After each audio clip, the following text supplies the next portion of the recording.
পরিসংখ্যানের বিষয়ে আমরা পত্রিকার রিপোর্ট যেটা পেয়েছি এটা হলো প্রতিদিনেই বিভিন্ন কবরস্থান থেকে প্রায় ১-১৫০ লাশ চুরি হয়ে যাচ্ছে প্রতিদিনেই। এটা আমরা পত্রিকার রিপোর্টে দিয়েছি, আমাদের রিট পিটিশনে আছে।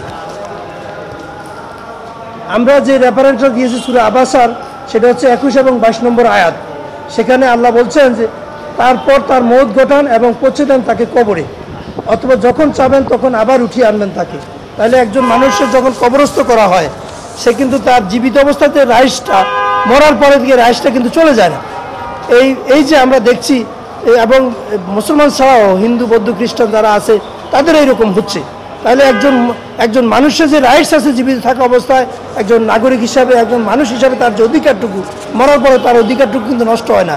তাহলে মরার পরে তার লাশ চুরি হয়ে যাবে, তার কঙ্কাল চুরি হয়ে যাবে, তার দেহ নিয়ে যাবে, এটা তো হতে পারে না। এখানে আসলে যে রাষ্ট্রীয় কবরস্থানগুলো যেগুলো আমরা দেখি, সেখানে একটা নির্দিষ্ট একটা থাকে। এই যে লাশ কঙ্কাল চুরি প্রতিরোধে আইন প্রণয়ন চেয়ে আমরা রিট করেছি যে লাশ সুরক্ষা আইন করা যায় কিনা বাংলাদেশে, এবং এই যে লাশ এবং কঙ্কাল চুরি হচ্ছে সে বিষয়ে সরকার কোনো পদক্ষেপ নিচ্ছে না। এবং এই পদক্ষেপের ব্যাপারে আমরা একটা লাশ সুরক্ষা আইন চেয়ে গত 30/4/2024 তারিখে আমরা 30 তারিখে আজকে শুনানি হয়েছে। আমরা 14 মার্চ 2024 তারিখে মানবাধিকার ও সমাজ উন্নয়ন সংস্থা মওসুসের পক্ষ থেকে আমি মওসুসের চেয়ারম্যান ডক্টর গোলাম রহমান ভূঁইয়া, আমি নিজে বাদী হয়ে এই রিটটা দায়ের করেছি।